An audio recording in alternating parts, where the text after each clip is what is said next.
Hey everybody, I want to do this video as a response to a viewer question.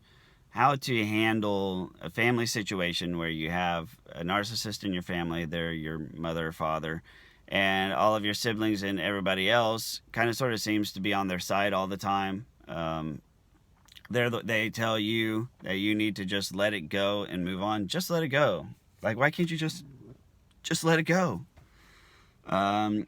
And the fact that it seems like the entire family uh, disciplines you into saying, that's just how mom is. That's just how dad is. Just let it go. Move on. Like, can't you just accept that they're that way and just get on with it?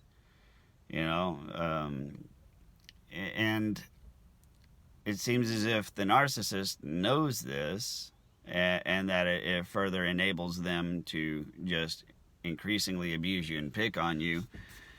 Um, and so that it just emboldens them. There's a number of different things you can do. I already recorded a video version of this video, and so I've organized my thoughts, and so I'm rearranging it now. There is a great Jordan Peterson video, and I'm going to invoke Jordan Peterson on this. Stay politically neutral.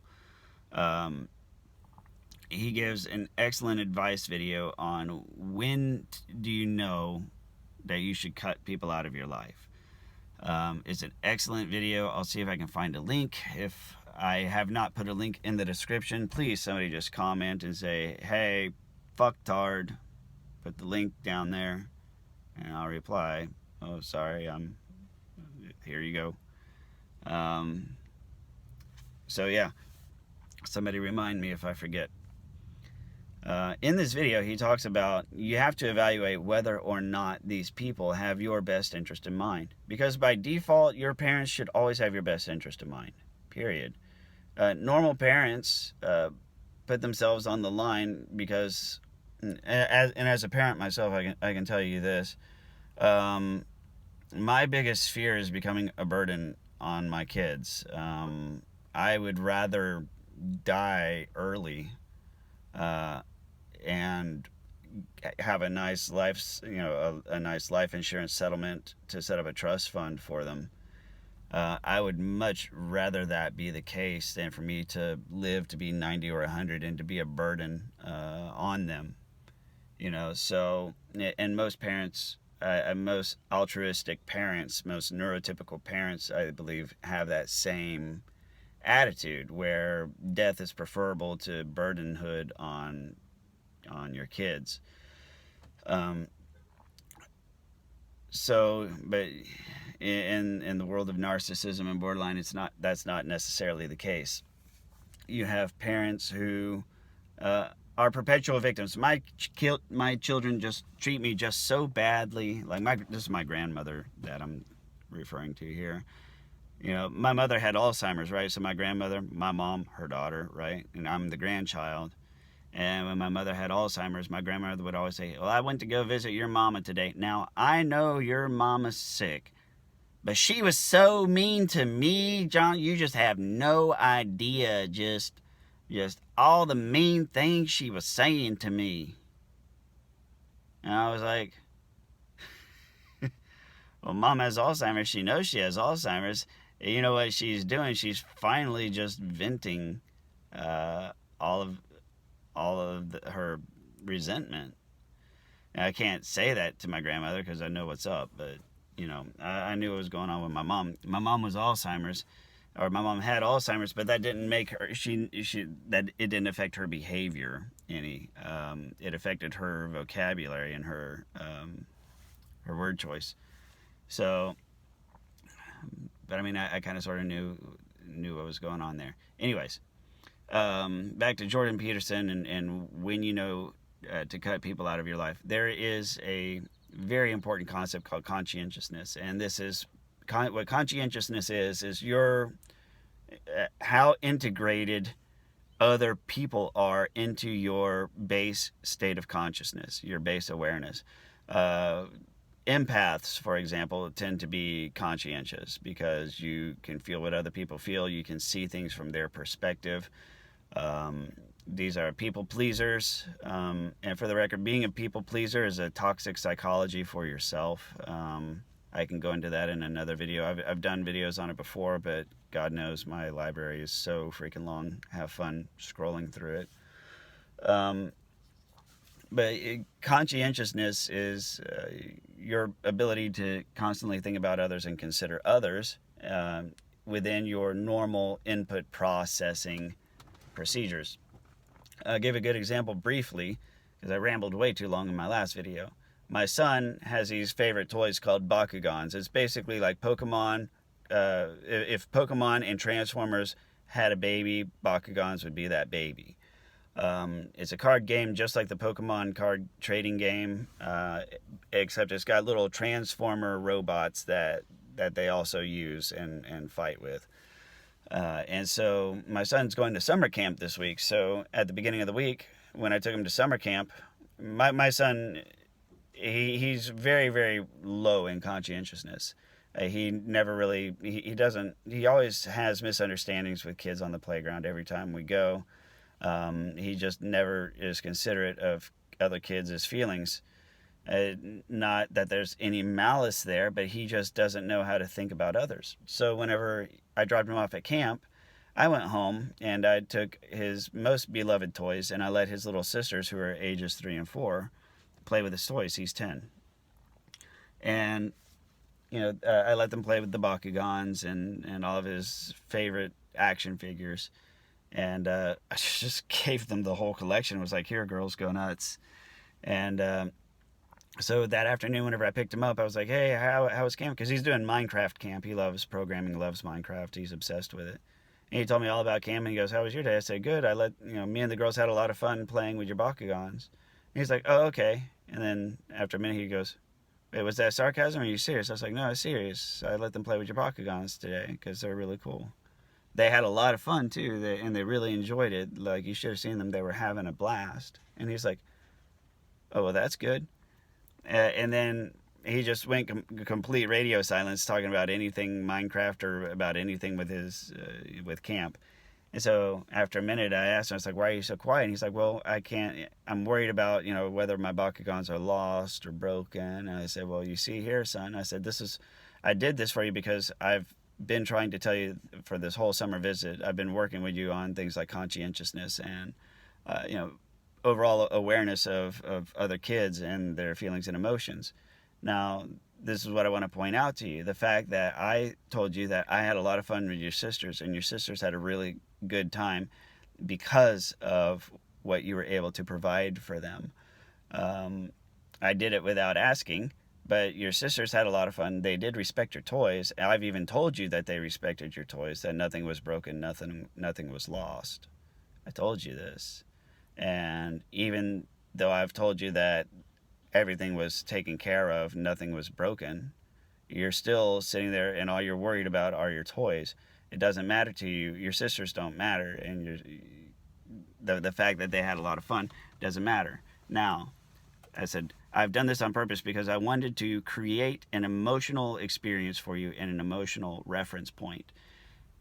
What I want you to now do is everything that you felt about the Bakugans, everything you thought about the Bakugans, all of the worries that you had about your Bakugans, and all the value that you place on them. I want you to pretend that you could feel the same way about your sisters, because you do not feel that way, and you should.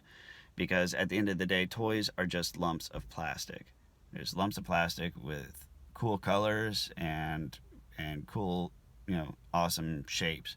But they're lumps of plastic. By the way, have I ever showed you my Transformer collection from whenever I was a kid? Because when I was a kid, we didn't have Bakugans, we had Transformers. And he's like, no, you have Transformers? I said, nope, they're all gone. And he kind of looked at me funny. I was like, you're investing emotions in lumps of plastic because it's safe. You're investing emotions in things because things can't hurt your feelings. They can't talk back to you. You don't have to give any kind of thought to them whatsoever. Your toys do exactly what you want them to do. They do exactly what you imagine that they're doing. They never talk back to you. They're never complicated. They're never annoying. They're 100% obedient, and there's 0% chance of your toys hurting your feelings.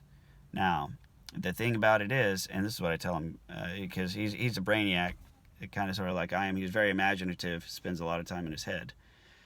And I tell him, you think like an aquarium, and most people think like radar. So when you go into the classroom, you're in your element in the classroom. Math comes very easy to you, but lots of kids struggle with it. Academics come very easy to you because you're imaginative and because you have a very powerful brain. However, most kids don't think like aquariums. Most kids think like radar. Most kids are learning all of their social lessons in the classroom and at recess and on the playground, how to interact with each other, how to interface with each other.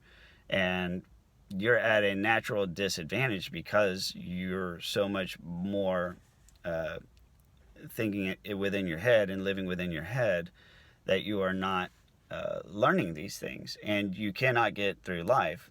And with me in my history of physics and science, and having been a scientist, I told him, I said, look, son, I said, you can have all of the intellectual knowledge in the world, and if you are not conscientious, and if you cannot communicate with people, they will never, ever let you anywhere near a particle accelerator. They will never, ever let you anywhere near a rocketry launch pad.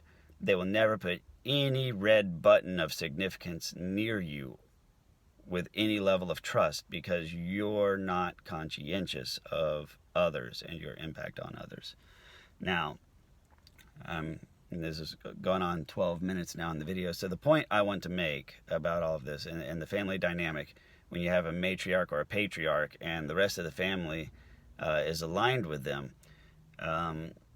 you can engage you can engage them with conflict if you want. It's going to be similar to The Exorcist, and if you want to do that, I have a playlist called The Rules of Engagement for Conflict that will outline how to engage them.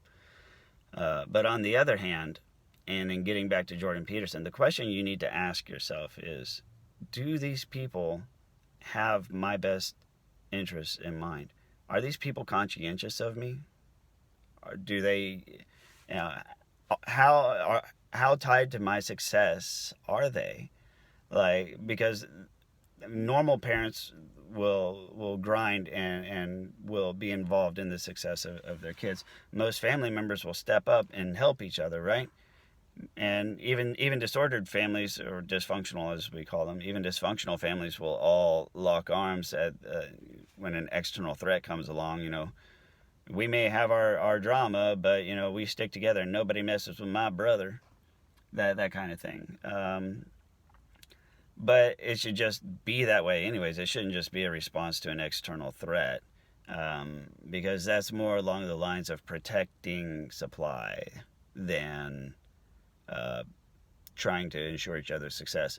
The conscientiousness ends with the threat. And it should not be that way. The conscientiousness should be within everyone's base state of consciousness. We should always be aware of our family members. We should always be intertwined and helping each other grow, that kind of thing. And that's not really present in a dysfunctional family. I can tell you, I've basically walked away from most of my family for reasons like this. And because at the end of the day, you have to ask yourself, are these people good for my mental health? Are these people good for my pursuit of happiness and success and what I want from life? Are these people good for me?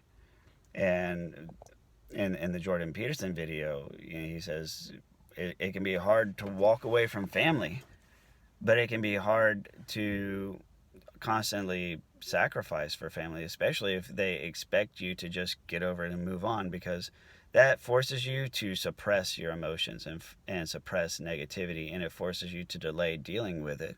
And at the end of the day, it means you just fall in and you're on a perpetual path towards mental instability and bad mental health from ingesting all of this negativity and forcing it down. And you cannot sacrifice your mental health and your quality of life for the sake of being a good team player in the family. I'm out of time. Please like, comment, or share, and I'll see you on the next video.